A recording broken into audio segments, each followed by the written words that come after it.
Hello बच्चों, आइए देखते हैं कुछ मैथ से बेसिक कॉन्सेप्ट जो कि अक्सर क्लियर नहीं होता है। तो आइए इस वीडियो में हम लोग बेसिक कॉन्सेप्ट को क्लियर करेंगे और देखेंगे कि कैसे समीकरण को, परसेंटेज को, बोर्ड मास के रूल को, भिन्न को कैसे सॉल्व किया जाता है। तो इस वीडियो को पूरा अंत तक देखिएगा, इसमें कई कॉन्सेप्ट को क्लियर करने का प्रयास किया गया है। तो देखिए, पहला क्वेश्चन समीकरण से लिया गया है।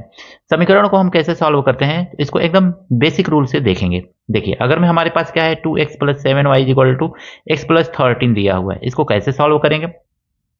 तो ये देखिए, इसको अगर में देखेंगे ना हम, ये y नहीं है, गलती से लिखा गया है। तो 2x प्लस 7 x प्लस 13 है।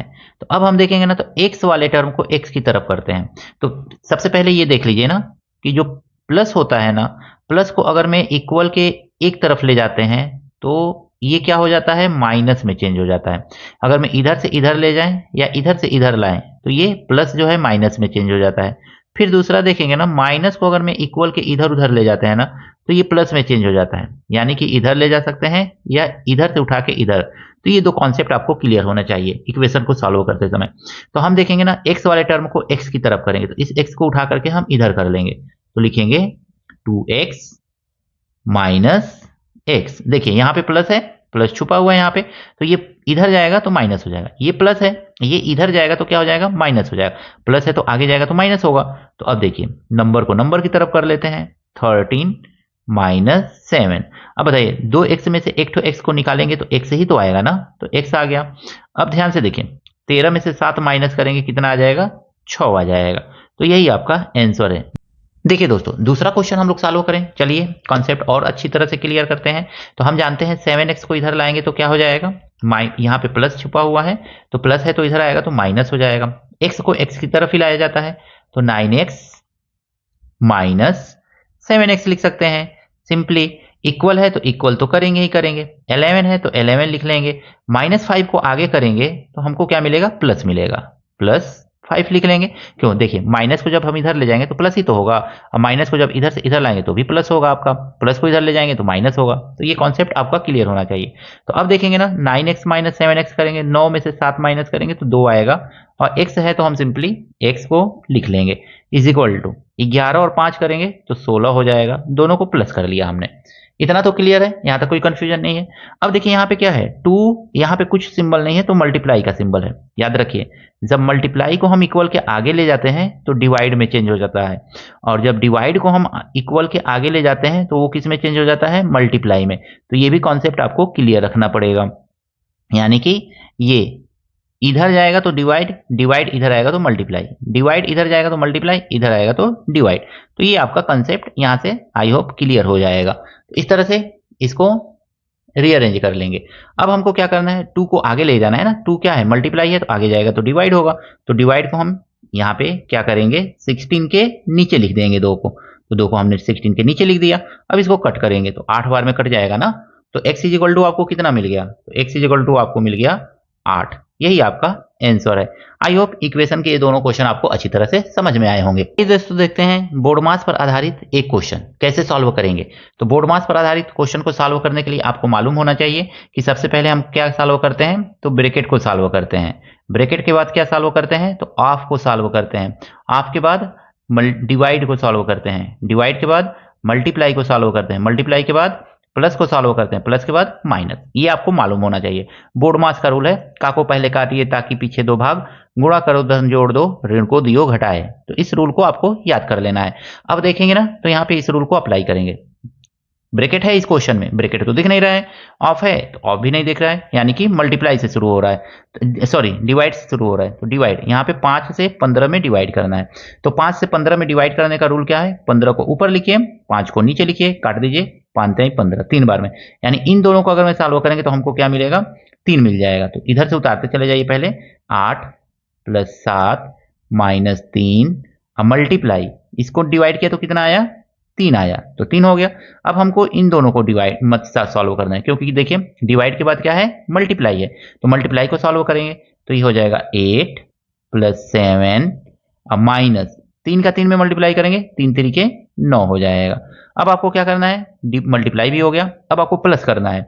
तो 8 और 7 को प्लस कर लीजिए तो ये आ जाएगा 15 माइनस 9, अब 15 माइनस 9 करेंगे तो कितना आएगा, तो 15 माइनस 9 करने पे आपको मिल जाएगा 6। तो ये आपका आंसर हो गया, यानी 6 इसका क्या हो जाएगा, आंसर हो गया। तो बोर्ड मास का ये क्वेश्चन आपको कैसा लगा कमेंट करके जरूर बताइएगा। प्रतिशत, प्रतिशत का मतलब होता क्या है, प्रतिशत पे क्वेश्चन लगाते समय हम लोग को ध्यान में आता है कि प्रतिशत का मतलब होता क्या है। तो प्रतिशत का मतलब देखेंगे अगर मैं, तो इसको दो शब्दों से मिलकर बना हुआ है, प्रति और शत। सत, इस दो शब्दों से ये मिलकर के बना हुआ। प्रति का मतलब होता है प्रत्येक, ध्यान से देखिएगा दोस्तों, प्रत्येक। और शत का मतलब होता है 100वां भाग, 100वां भाग, इस तरह से। तो इसका अर्थ अगर मैं देखेंगे तो यही अर्थ निकल करके सामने आता है। अब 1% का मतलब अगर मैं देखेंगे ना, 1% का मतलब तो 1 का 100वां भाग, यही तो होगा ना। 2% देखेंगे ना, 2%, 2% का मतलब क्या होगा, 2 का 100वां भाग, 2/100 सिंपली। तो इस तरह 3% का मतलब 3/, यानी कि प्रत्येक अंक जो दिया गया है उसका प्रतिशत निकालते हैं तो उतना भाग मतलब 100वां भाग निकालते हैं, इसका मतलब यही होता है। आइए क्वेश्चन देखते हैं। 440 का 25%, का मतलब तो आप जानते ही हैं, ऑफ होता है। का मतलब अगर मैं इंग्लिश में देखेंगे तो इसका मतलब होता है ऑफ, यही होता है। अब ऑफ का मतलब क्या होता है, तो इसका मतलब होता है मल्टीप्लाई। तो का मतलब मल्टीप्लाई होता है हिंदी में, इंग्लिश में ऑफ होता है। 440 मल्टीप्लाई 25 लिखेंगे, और 25 प्रतिशत है तो प्रतिशत का मतलब 100वां भाग, मतलब 100 से भाग दे देना है, कुछ नहीं करना है। 25 से काट दीजिए, कट ही जाएगा, 25 चौको 100, 4 बार में। 4 से काट दीजिए, 4 एकने 4, 4 एकने 4, 0 बच गया। तो अब ये क्या आ गया आपका, तो यहां पे आ गया 110। तो यही आपका आंसर है 110। तो प्रतिशत का क्वेश्चन निकालते समय इसको ध्यान में रखिएगा। तो इस तरह से प्रतिशत के क्वेश्चन को आप आसानी से सॉल्व कर लेंगे। आइए आगे देखते हैं भिन्न के क्वेश्चन को कैसे सॉल्व करते हैं। एक एक क्वेश्चन लेकर के चल रहे हैं हर टॉपिक से रिलेटेड। वीडियो अच्छा लगेगा तो लाइक जरूर कीजिएगा। दोस्तों भिन्न का मतलब क्या होता है, भिन्न अगर मैं कहीं पे भी लिखा रहे तो मतलब इसका मतलब होता है फ्रैक्शन। फ्रैक्शन का मतलब भिन्न। भिन्न को हम कैसे डिनोट करते हैं, तो अगर मैं देखेंगे ना तो भिन्न का बेसिक अर्थ समझ लेते हैं। भिन्न दिया हुआ है तो भिन्न का मतलब होता है ना, ऊपर अंश लिखा रहेगा, अंश ऊपर जो भी रहेगा उसका मतलब अंश है, और नीचे जो रहेगा उसको कहते हैं हर। इसी को अगर मैं इंग्लिश में देखेंगे ना तो अंश को कहते हैं न्यूमरेटर, NUMERATOR, न्यूमरेटर। मीनिंग देख लीजिएगा, गलती हो सकता है। और नीचे वाले को डिनोमिनेटर बोलते हैं, डिनोमिनेटर। तो न्यूमरेटर और डिनोमिनेटर से अब भिन्न को लिखते कैसे हैं, तो न्यूमरेटर ऊपर वाला होता है, डिनोमिनेटर नीचे वाला, यानी अंश बाई हर भिन्न को कहा जाता है।